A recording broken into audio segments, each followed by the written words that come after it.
Chapitre 2. La vérité des choses.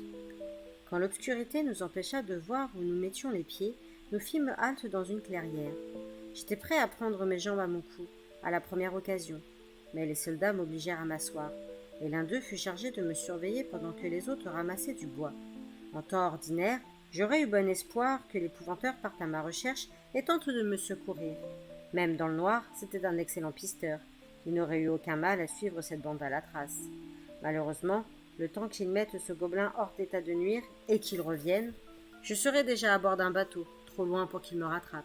Je ne pouvais plus compter que sur Alice. Elle allait s'inquiéter de ne pas me voir revenir après la tombée de la nuit. Elle aussi serait capable de me retrouver, j'en étais sûre. Mais que pourrait-elle faire contre 5 hommes armés? Bientôt, un feu flamba et mon bâton fut négligemment jeté au milieu du brasier avec d'autres branches. C'était mon premier bâton, un cadeau de mon maître, et sa perte m'était douloureuse. Il me semblait que mes jours d'apprentissage auprès de l'épouvanteur se consumaient avec lui. Les soldats, ayant vidé mon sac, mirent les poulets à rôtir sur une broche. Ils se coupèrent des tranches de pain qu'ils firent griller. Quand le repas fut prêt, à mon grand étonnement, ils me délièrent les mains et me servirent plus que je ne pouvais avaler. Mais ce n'était pas pure bonté d'âme. « Mange, petit !» m'ordonna le sergent. « Il faut que tu sois en forme quand on te remettra aux autorités. Tu es le 10e qu'on prend en 2 semaines, et la cerise sur le gâteau. Un jeune gars comme toi, pétant de santé, nous vaudra une belle récompense. »« Ça n'a pas l'air de te réjouir, » s'esclaffa le caporal. « C'est pourtant la meilleure chose qui puisse t'arriver. On va faire de toi un homme, petit. » Plastronnant devant sa troupe, le sergent masticota. « Tu en tires une tête. On ne t'enverra pas forcément au combat. Il manque aussi de marins. Sais-tu nager ?» Je fis signe que non. « Bah, ça n'empêche pas d'être matelot. De toute façon, si tu passes par-dessus bord, tu ne tiens pas le coup longtemps. Si tu ne meurs pas gelé, les requins te croquent les pieds. » Le repas terminé, on m'attacha de nouveau. Tandis qu'ils discutaient, je m'allongeais, fermais les yeux et simulais le sommeil. En réalité, je ne perdais pas un mot de leur discussion. Ils en avaient plus qu'assez de l'armée et parlaient de déserter. « Après celui-là, » grommela le sergent, « on arrête. On ramasse notre paye, on file vers le nord et on prépare des coups plus intéressants. » Ainsi, j'étais le dernier qu'ils capturaient. C'est bien ma veine, pensai-je. « Pas sûr qu'on trouve mieux ?» intervint une voix plaintive. « Il n'y a plus de travail nulle part. C'est pour ça que mon vieux père a signé mon engagement. » C'était Toddy. Un silence embarrassé suivit ces paroles. Apparemment, le sergent n'aimait pas être contredit, car il répliqua enfin d'un ton aigre. « Ça dépend quel genre de travail. D'ailleurs, j'ai un boulot pour toi. Il y a un épouvanteur qui va chercher un nouvel apprenti. Tu feras très bien l'affaire. » Le garçon s'agita mal à l'aise. « Ça ne me plairait pas trop. J'ai peur des sorcières. »« Les sorcières n'existent pas. C'est des contes de bonnes femmes. Voyons, Toddy, as-tu jamais vu une sorcière ? Il y en avait une autrefois dans mon village. Une vieille avec une verrue au menton et un chat noir qui n'arrêtait pas de marmonner. »« La vieille ou le chat ? » ?»« La vieille. »« Une vieille avec une verrue au menton ? On tremble tous dans nos pantalons, hein les gars ?» s'esclaffa le sergent. « Tu vois, petit, il faut que tu t'engages chez l'épouvanteur, et quand tu auras terminé ton apprentissage, tu nous débarrasseras de cette horrible créature. »« Ce n'est pas la peine, » répliqua Toddy. « Elle est déjà morte. On lui a attaché les mains et les pieds, et on l'a jetée dans la mare pour voir si elle flottait. » Les hommes hurlèrent de rire. Ça n'avait pourtant rien de drôle. La victime avait été ce que l'épouvanteur appelait une faussement accusée, une malheureuse qui ne méritait pas un aussi triste sort. Celles qui coulaient étaient déclarées innocentes, mais la plupart se noyaient, ou finissaient par mourir de pneumonie quand on les avait tirées de l'eau à temps. « Eh bien, Toddy, » demanda le sergent, « a-t-elle flotté ?»« Oui, mais le visage dans l'eau. Quand les gens l'ont repêchée pour la brûler, elle était déjà morte. Alors, ils ont brûlé le chat à sa place. » Il y a eu une nouvelle explosion de rire, puis la conversation prit un tour décousu avant de cesser tout à fait. J'avais fini par m'assoupir, car je fus soudain réveillé par une sensation de froid intense. Avant que je m'endorme, un aigre vent d'automne secouait le bois, agitant les sapins et faisant craquer les branches mortes. À présent, il n'y avait plus un souffle, et le sol s'était couvert de gelée blanche qui scintillait à la lumière de la lune. Dans les cendres du foyer, seules quelques braises rougeoyaient encore. Une bonne réserve de bois était empilée à côté. Pourtant, en dépit du froid mordant, personne ne s'était occupé d'entretenir le feu. Les 5 soldats se contentaient de regarder fixement les tisons. Soudain, j'eus conscience d'une présence. Les soldats aussi, car, d'un seul mouvement, ils sautèrent sur leurs pieds et scrutèrent l'obscurité. Une ombre se matérialisa entre les arbres. Elle progressait sans bruit, semblant flotter plutôt que marcher. À mesure qu'elle avançait, je sentais une boule d'angoisse se grossir dans ma poitrine. Je me levai d'un bond. Tout mon corps était glacé, et je connaissais cette sensation. Étant le 7e fils d'un 7e fils, je perçois des choses indiscernables pour les autres. Je vois les spectres et les fantômes, j'entends les voix des morts, et je ressens ce froid particulier annonçant l'approche d'une créature de l'obscur. Je ne l'avais jamais éprouvé avec une telle intensité, et j'étais terrifié. Je me mis à trembler de la tête aux pieds. Était-ce le malin? Venait-il pour moi? Une particularité de l'inquiétante apparition me perturbait grandement. Bien qu'il n'y eût pas un souffle de vent, ses cheveux semblaient remuer de façon absurde. La silhouette continuait d'approcher. Quand elle pénétra dans la clairière, un rayon de lune l'éclaira pour la première fois. Ce n'était pas le malin. Devant moi se tenait une sorcière, une puissante, une pernicieuse. Ses prunelles brûlaient comme des charbons ardents. Son visage suait la haine et la perversité. Mais le plus effroyable était sa tête. Sa chevelure était un amas de serpents dont les noirs anneaux se tordaient en tous sens, d'affreux reptiles aux langues fourchues, aux crocs luisants de venin. Une plainte animale, un gémissement de pure terreur s'éleva à ma droite. Il sortait de la gorge du sergent, l'homme qui ne croyait pas aux sorcières. Les yeux lui sortaient de la tête. Blême d'effroi, il ouvrit la bouche pour crier. Il ne put émettre qu'un nouveau gémissement, monté du fond de ses entrailles. Soudain, il tourna les talons et fila ventre à terre entre les arbres. Ses hommes s'élancèrent à sa suite, ainsi que taudis. J'entendis le bruit de leur cavalcade affolée diminuer peu à peu, jusqu'à ce que la nuit les eût avalés. Le silence retomba, et je resta seul face à la sorcière, les mains liées derrière le dos, sans rien pour me défendre, ni selle, ni limaille de fer, ni bâton. Néanmoins, je respirais profondément, m'efforçant de contrôler ma peur. C'est la première chose à faire quand on est confronté à l'obscur. Or, je n'eus pas à combattre. Le froid reflua. Le regard de Braise s'éteignit soudain, et la sorcière me sourit. Ses traits hideux se détendirent pour redevenir ceux d'une jolie fille. Les serpents ne furent plus qu'une masse de cheveux noirs. Baissant les yeux, je remarquai des souliers pointus que je ne connaissais que trop bien. C'était Alice.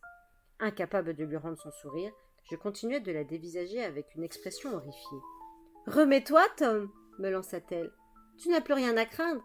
Je leur ai fichu la frousse de leur vie. Ils ne nous poursuivront pas. »« Comment as-tu fait ça ?» bégayai-je. « J'ai senti l'approche de l'obscur. Tu avais l'apparence d'une pernicieuse. Tu as usé de magie noire. Penses-tu ?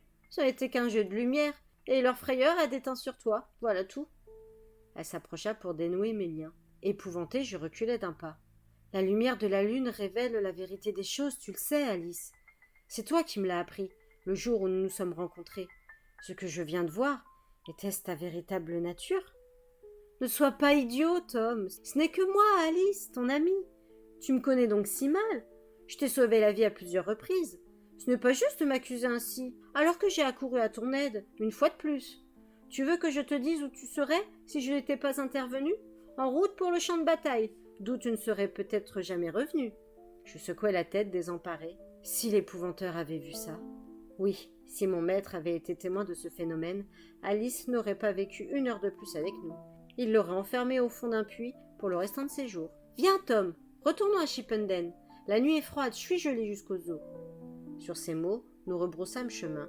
Je me chargeai du sac contenant le peu qui restait de nos provisions, et nous marchâmes en silence. Je n'arrivais pas à me remettre de cette vision horrifique. Le lendemain, en m'attablant pour le petit déjeuner, je ne me sentais toujours pas dans mon assiette. Le gobelin domestique de l'épouvanteur s'occupait de nos repas. Il restait généralement invisible, prenant à l'occasion l'apparence d'un gros charreau.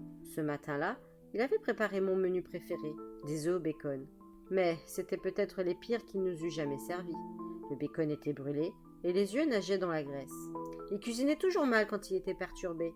Il semblait savoir les choses sans qu'elles aient été dites. Je me demandais si son trouble avait la même origine que le mien. Alice. « La nuit dernière, quand tu es rentrée dans la clairière, lui dis-je, tu m'as terrifiée, vraiment. J'ai cru voir une sorcière, une des plus pernicieuses, d'un type que je ne connaissais pas. Tes cheveux s'étaient transformés en serpents, et une expression cruelle déformait ton visage. Cesse de me harceler, Tom, ce n'est pas gentil, laisse-moi déjeuner tranquille. Je te harcèlerai jusqu'à ce que je sache. Qu'as-tu fait ? Raconte-moi.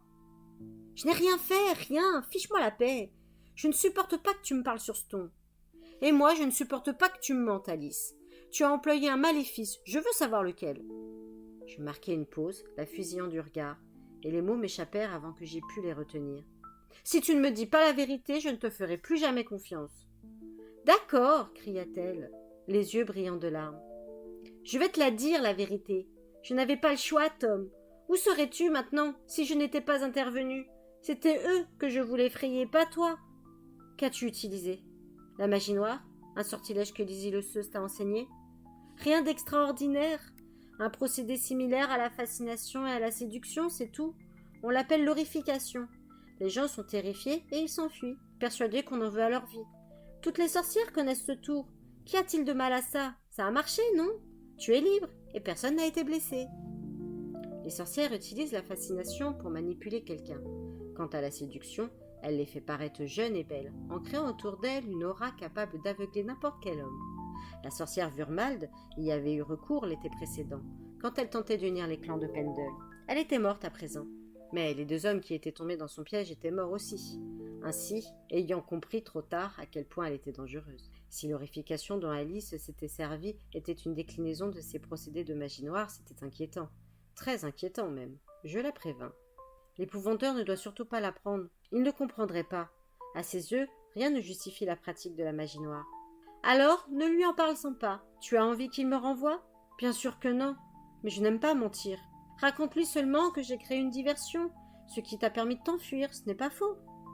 J'acquiesçai en silence, malheureux et pas très convaincu. L'épouvanteur fut de retour ce soir-là, et bien que me sentant coupable de lui dissimuler la vérité, je m'en tins à la version d'Alice.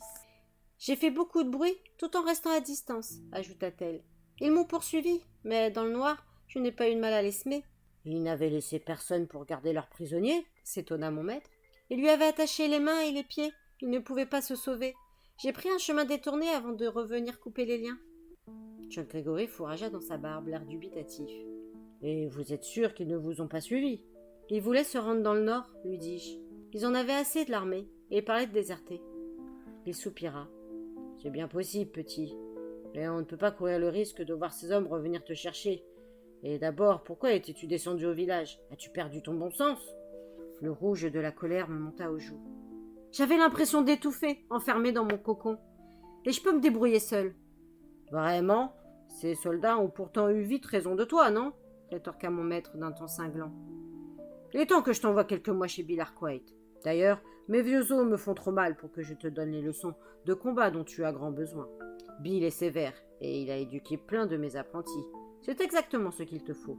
Autant que tu sois loin d'ici, si jamais ce gang de recruteurs revenait prendre de tes nouvelles. Les gobelins ne le laisseraient jamais passer, protestai-je. En plus de ses tâches domestiques, le gobelin empêchait tout intrus et toute créature de l'obscur de pénétrer dans le jardin et la maison. C'est vrai, mais tu ne restes pas toujours sous sa protection, il me semble. Non, mieux vaut t'éloigner d'ici. C'était ferme et sans réplique. Je me tus, non sans grommeler intérieurement. Depuis plusieurs semaines, mon maître envisageait de m'envoyer chez Bill Arkwright, l'épouvanteur qui travaillait au nord de Caster. Il organisait ce stage pour chacun de ses apprentis.